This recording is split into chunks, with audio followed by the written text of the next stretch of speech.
They say justice sleeps, they say time buries truth, but in the hidden corners of the earth, where drums echo through sacred forests and firelight dances before ancient shrines, truth does not rot. It is watched, it is weighed, it is remembered. In Africa, there are courts where no judge sits, yet the sentence is eternal. Where no human jury gathers, yet the verdict is final.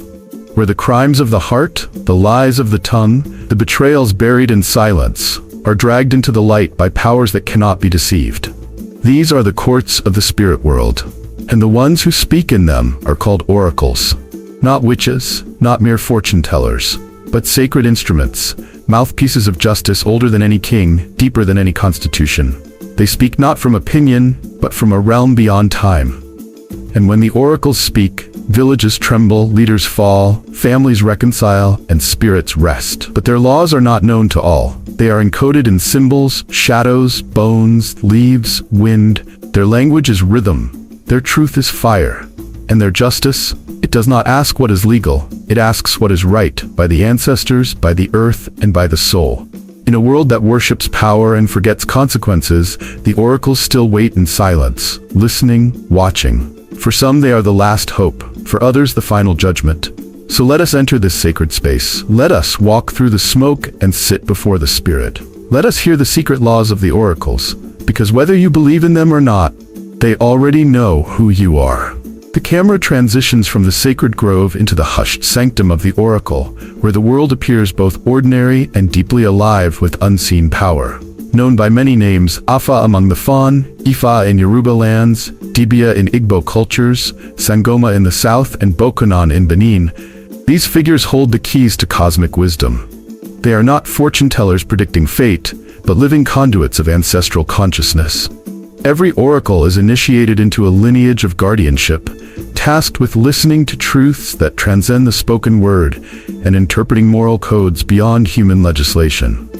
The journey begins long before the oracle steps into public ritual. Many undergo seclusion in the bush, only accompanied by whispered chants around crackling firelight. Elders guide them through tests of spirit and endurance, asking them to carry profound questions into the wilderness and return with silent answers. These initiates receive marks or beads, tokens of their calling, each representing ancestral spirits now woven into their flesh and breath. Some oracles emerge from dreams laden with symbols, rainbow serpents, branching trees, or twin drums, suggesting they have already encountered realms beyond human sight.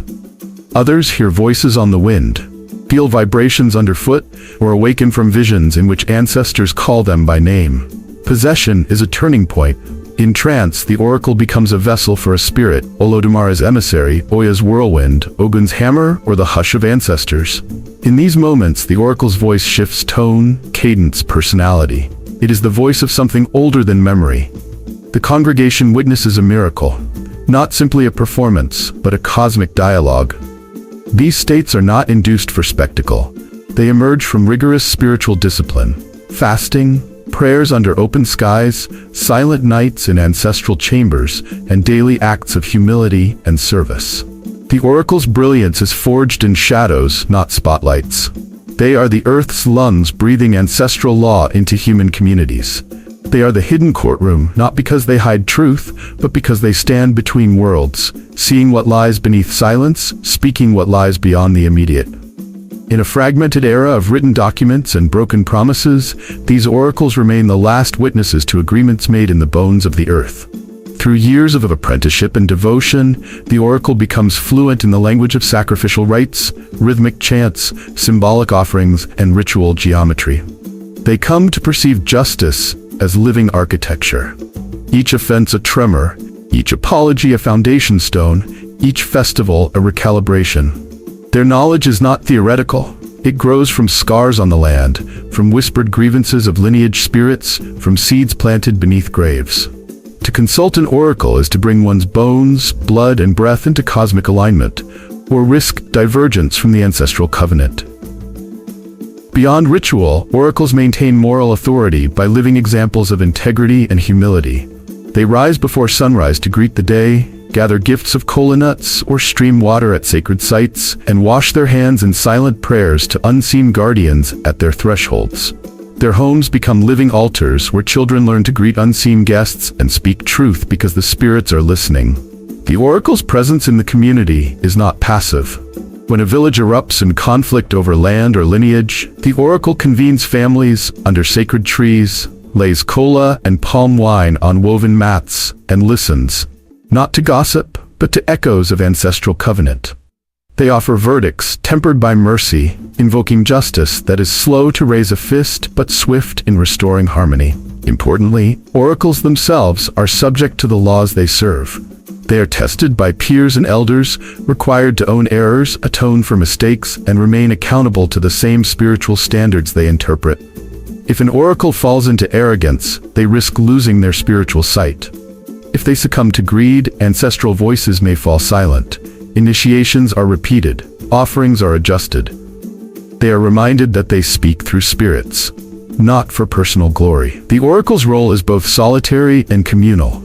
They commune alone with spirits at sunrise, but public ritual requires the assembled crowd.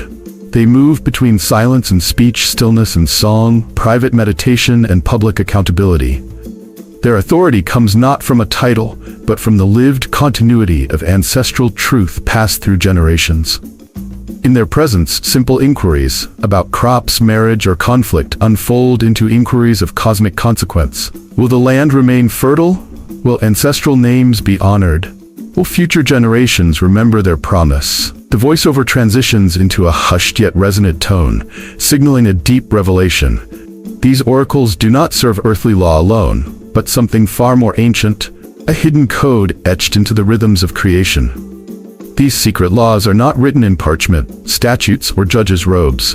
Instead, they pulse in rivers, whisper through grove trees, emerge in choreographed ritual movements, and lie dormant in the collective ancestral memory. Their authority is bound to the land, to living meaning ancient as the maritime courses of water and the silent arbor of sacred forests. Oaths spoken at riverside shrines or beneath ancestral trees carry weight far beyond legal contracts. They resonate through the generations, demanding remembrance and accountability. Among the most sacred of these laws are those governing oaths and blood ties. When someone invokes an oath, pledging silence, loyalty, or protection, they summon forces older than the spoken vow itself. If a person breaks such an oath, it reverberates through the lineage, raising disquiet in unborn generations. It awakens ancestral voices who demand realignment. The oracle steps in not as punisher, but as mediator, offering a path toward restoration, a ritual cleansing, an offering of cola and palm wine, sometimes even a minor sacrifice to appease ancestral presence. This process is not about retribution, but recalibration, realigning the disturbed equilibrium of human action and spiritual balance. Land boundaries evoke similar gravitas. If an individual crosses ancestral land improperly, plowing without offerings, settling near a grove without ritual, they break more than property law. They violate cosmic order. Spirits linked with those lands, the abyssum, river guardians, or forest ancestors, register the trespass.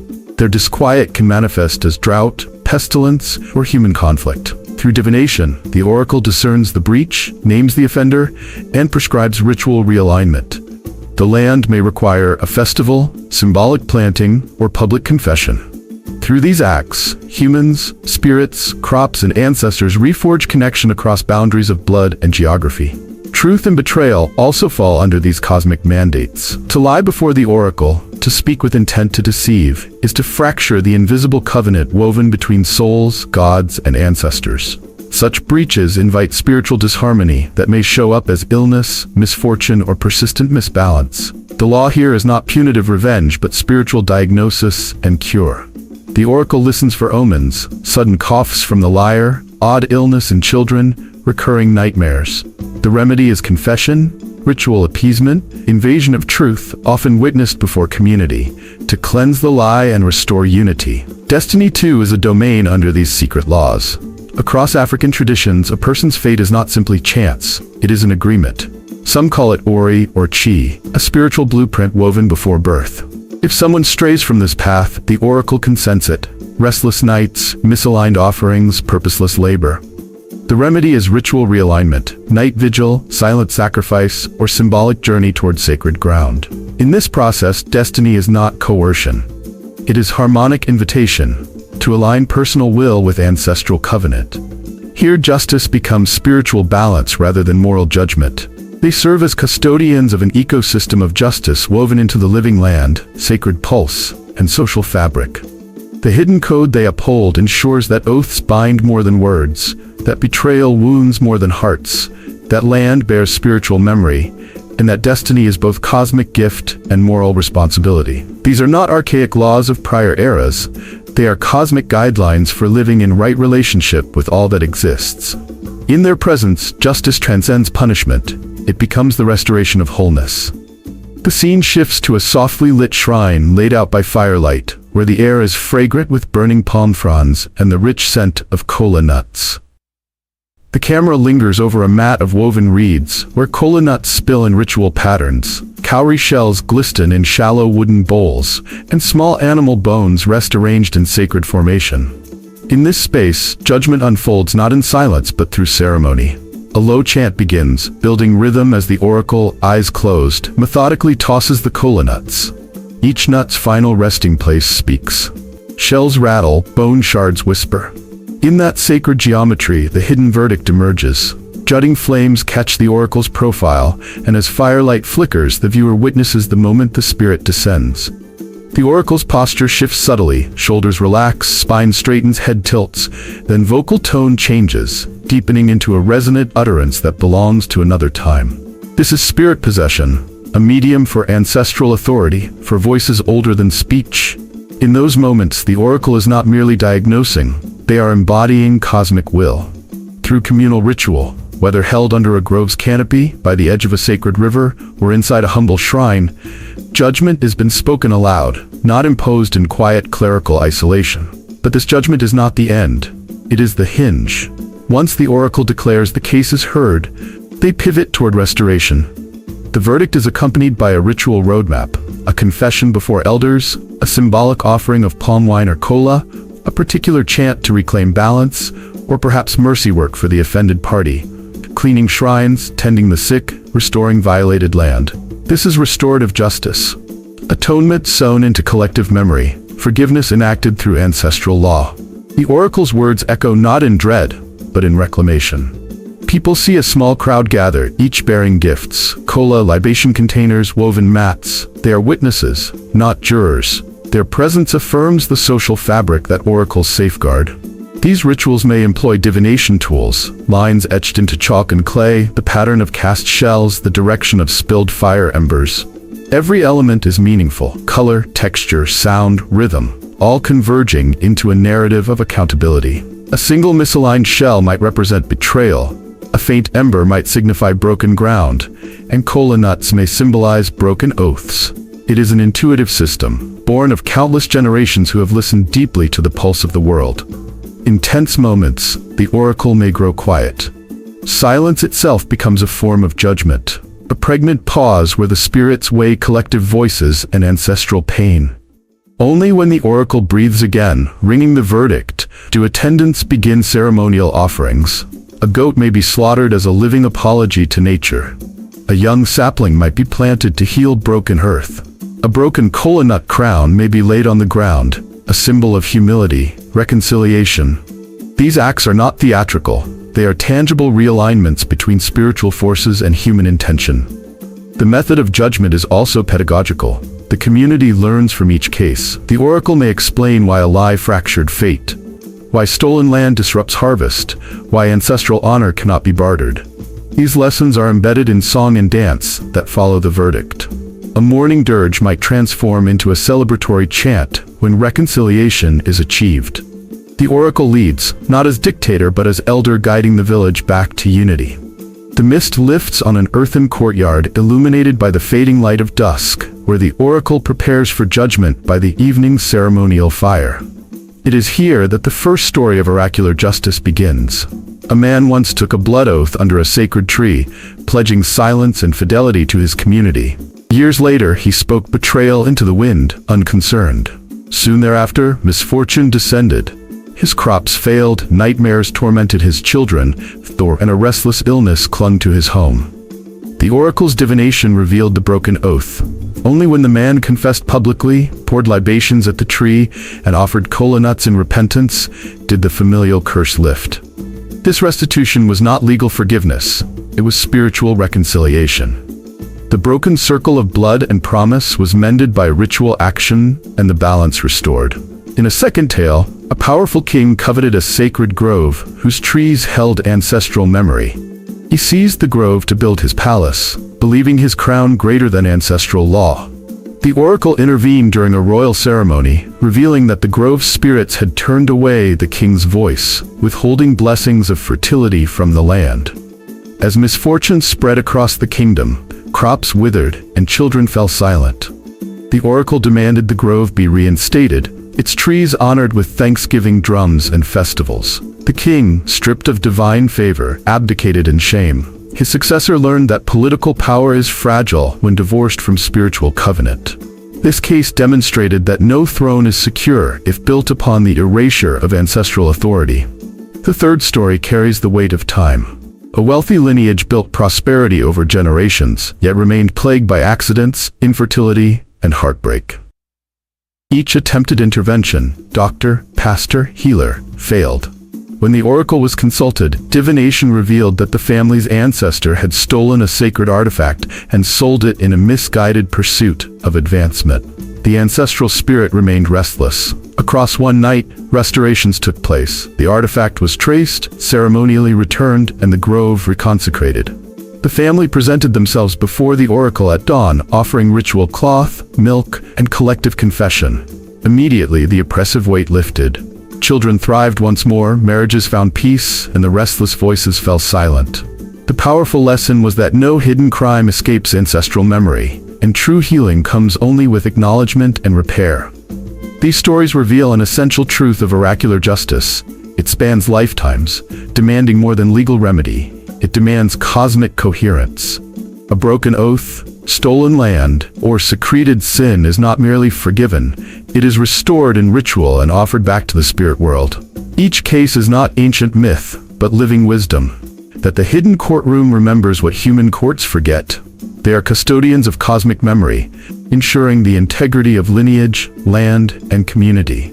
Their verdicts are not punishments but invitations, for justice is not completed until every spirit, ancestor, and subtree stands restored in the garden of human promise. In these moments, the oracle stands revealed not as a judge of flesh, but as the voice of ancestral truth echoing beyond generations. The forest hush deepens as the camera draws near the oracle's shrine, flickering with lantern light. In this realm, truth is not casual, it is woven into the marrow of existence. When someone confesses a lie to the oracle, the consequences are immediate and unrelenting. Deception is not just a breach of trust, it fractures the living covenant between the individual, their community, and the ancestral spirits. It introduces spiritual dissonance, an invisible void that justice alone cannot fill until realignment occurs.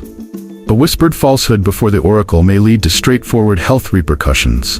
A mistruth might be heard by the spirits as a slight, leading to miscarriages, chronic fatigue, or unexplained weakness. In some traditions, the symptoms are poetic. A lie about lineage can lure familial ghosts into causing restless nights or shadowy presences in the house. Infertility may follow deception about a child's identity. The body becomes the oracle's second courtroom, where twisted molecules mirror moral fracture. Lying also has communal consequences. Even if no one else knows, ancestral memory records it. The lie ripples out. Neighbors fall ill, harvests fail, relationships splinter, accusations surface. The oracle's tribunal is not punitive court, but cosmic truth-telling. Truth is a river. Lies are blockages, creating drought and stagnation. Deception chokes the flow of reciprocity that sustains land, lineage, and spirit. In one haunting example, a man falsely claimed to have recovered a ritual charm stolen from an ancestor. He swore to the oracle, expecting closure. Instead, he experiences recurring fevers, night terrors, and coughing up dust. His wife becomes sterile, and his youngest son falls silent. The healer divines that the ancestral spirit remains angry because the man's claim broke a cosmic boundary. A ritual confession is required. Only when he returns the false charm to the shrine, beats kola in the riverbank, and opens his mouth in full truth before elders, does the fever break and the silence lift. Another instance involves a village woman who accused her neighbor of theft before the oracle, motivated by greed. Days later, her tongue grew paralyzed. She could speak only in broken whispers. Her illness created unease. The river no longer glistened, and the buffalo calves stopped appearing. It became clear that her lie had unsettled the balance of justice. She confessed, offered ritual restitution, and invited the spirits to heal her voice. Only then did her speech return, and the buffalo calves appeared again. These stories show that disconnection from truth is not something the spirit world overlooks. It is taken deep, and the reckoning follows. The delay doesn't lessen the consequence. It heightens it, reminding the heart of the necessity for transparency. In time, lies buried beneath daily life resurface unbidden, triggered by trances, dreams, or small misfortunes. The lie is like a root growing under a house, unseen until the foundation cracks. Importantly, the oracle stands ready not to condemn but to restore. Once the deceit is confessed and repaired, the spiritual network is reknotted. The oracle helps the deceiver speak truth aloud, perform libations, undo symbolic damages, and reintegrate spirit and community. Illness may recede, fertility may return, relationships may heal, but the memory lingers. Ancestral memory is long, and it doesn't forget easily. To lie to an oracle is to gamble with the architecture of existence. The consequences belong not to punishment, but to cosmic recalibration. In a universe governed by spiritual cause and effect, human folly finds ripples in illness, madness, breakdown. Yet when accountability is embraced, restoration is possible. The oracle reminds us that spiritual justice is not arbitrary. It is measured, communal, and ultimately life-affirming. In this realm, truth is the pathway to renewal, where oracles reveal their role, not as harsh judges, but as compassionate healers weaving wholeness into shattered lives. The oracle, guided by ancestral wisdom, stands at the center of communal harmony, extending a gentle but potent presence to those burdened by spiritual wounds. Here, justice is not delivered in judgments alone. It is offered in healing hands, in ceremonies that reconcile the living with the sacred and embed every act with spiritual intention. Highlighted the power of oracles to correct and punish. Oracles are first and foremost restorers of balance. When ancestral curses plague a family, manifesting as illness, barrenness, or inherited conflict, the oracle offers ritual baths of sacred water infused with kola, herbs, and prayers. These baths are not mere cleansings. They are spiritual resets that dissolve ancestral pain and open pathways for renewal. The oracle prescribes specific offerings to embattled ancestors: roasted yams, palm oil, or treasured garments placed at shrines and grove roots. These offerings stand as bridges of apology and reverence, inviting spirits back into loving relationship with their descendants. In disputes over land or boundaries, the oracle gathers all parties beneath a grove or at a river's edge. Through collective confession, voices lifted in truth and lamentation, the community acknowledges harm and assertion of imperial spirits. An offering of kola nuts broken in shared ceremony becomes a symbolic act of unity, while the planting of a new sapling signifies a shared future grounded in spiritual consent.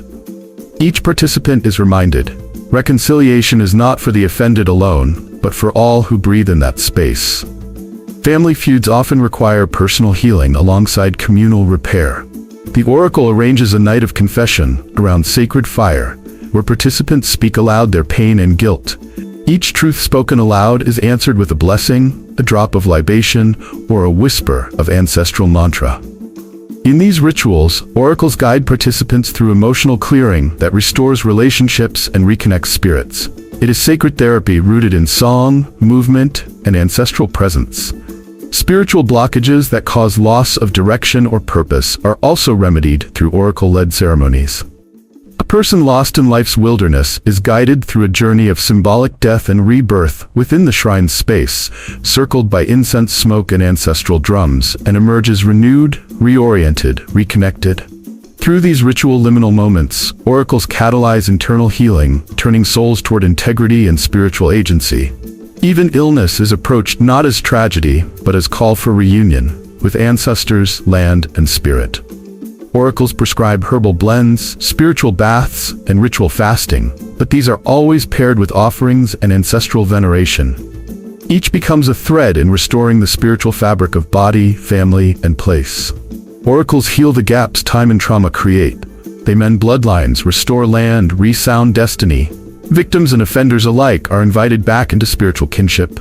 In the sacred space of oracle intervention, justice blossoms as healing, and punishment softens into reconciliation. As the ancestral drums fade, what remains is a community reborn, woven back into the one living cosmos that calls to us all. Here, in the stillness between market hours and moonlight, oracles continue their sacred work. Though many modern minds dismiss them as relics, these spiritual custodians remain deeply active, though their presence often goes unnoticed by the uninitiated. In villages and small towns across West, Central, and East Africa, spiritual societies uphold traditions stretching back centuries. They serve as quiet guardians of cosmic law, stepping forward when the winds of imbalance grow strong. An oracle shrine may look modest, a small room with clay pots, carved staves, and faded mask fragments, or simply a clearing in a forest grove marked by crushed millet and palm wine spills. Yet these spaces hum with ancestral energy. In such hidden rooms, the oracle will consult kola nuts, cast shells, light sacred incense, or enter trance, allowing spirit presences to speak. It is held in reverence, but also in fear. Townspeople may cross the street to avoid it, quietly terrified of crowding energies that defy mundane reason. But when illness strikes, unexplainable misfortune descends, or disputes poison community harmony, the oracle is called once again, discreetly, urgently, out of sight of neighbors. Oracular societies still exist in places where official policy bans ritual, where churches preach against paganism, and where bustling development erases ancestral ground. In remote valleys and layered cities, spiritual elders gather at night in whispered councils. They share stories of how ancestral voices guided them to hidden rituals, sometimes deep in bush, sometimes inside abandoned compounds. These spaces become refuges of resistance where memory remains alive, where divine justice still breathes through nightly omens and ritual procedure. Yet their work is often misunderstood or sensationalized in modern media. Some dismiss oracles as frauds, others clamor for viral spectacle. Those who live within the traditions, descended from lineages of Babalawos, Dibia, Bokonon, Sangomas, are careful. They move quietly, protecting sacred protocols and ancestors from exploitation. They will still perform initiation ceremonies, install new priests, and maintain shrines at night, though midday might bring bus fare and quick silence. The oracles are still called when existential crises cannot be solved by science, ideology, or law. A father whose livestock die under mysterious circumstances will seek ritual cleansing. A woman whose dreams are haunted by unidentified voices will seek divination. A farmer whose field refuses to yield asks the oracle to interpret the land's memory. In each case, the oracle's verdict restores spiritual coherence before seasonal rains return or peace settles back over the homestead.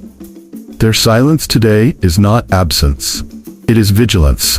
These spiritual workers protect sacred knowledge by remaining shadowed until the need arises. When oracles appear before communal elders, during dark nights, or behind closed doors, their authority demands respect. Though baptized classrooms and online sermons may threaten ancestral practice, these oracular forums remain vital. They are, for those who still listen, a living pulse beneath the hum of modern life. They withdrew from public spectacle to preserve sacred depth. Their work continues at dusk and in secret shrines, ritual trees, riverbanks, and masked tunnels. Where justice needs to transcend mortal law, their voices still echo. When imbalance threatens, they emerge not as fearmongers or showmen, but as spirit-mediated catalysts of restoration. Even as modern culture fades into flickering smartphone screens, oracles still walk among us, silent but rooted. Their hand reaches across the worlds of seen and unseen, waiting for the moment when cosmic equilibrium needs reweaving. Their hidden presence endures because the world still needs them, and their waiting is an act of profound spiritual fidelity. As the final sequence unfolds, the ancestral forest, the same one where our journey began. But now, the quiet has changed. It is not silent, it breathes. Wind moves through trees like whispered chants, bird calls and soft drum beats echo faintly, as if stirred by invisible presences. In that living silence, the voiceover returns with a final reflection. Whether in this world or the next, justice is not denied, it is delayed. These words settle like a weight across the viewer's spirit, a reminder that what is buried is not forgotten, and what is hidden is not beyond reach. The spirits are still listening. The ancestors still sit in sacred councils, waiting for the right moment, the right confession, the right act of remembrance. Truth, in this sacred system, is not an argument. It is a vibration, a force that ripples across time. In this realm, every oath carries memory. Every lie invites reckoning, and every act of realignment brings healing not only to the present, but to those long past, and those not yet born. Then the screen darkens again, holding the viewer in stillness. Only a voice remains, asking the final, piercing question. If the oracle called you today, what truth would you fear being revealed? The question is not about fear alone, but about readiness. Are you ready to face your lineage? Are you prepared to return what was stolen, to speak what was silenced, to honor what was erased? The oracle does not judge as humans judge. It reveals, it remembers, it waits.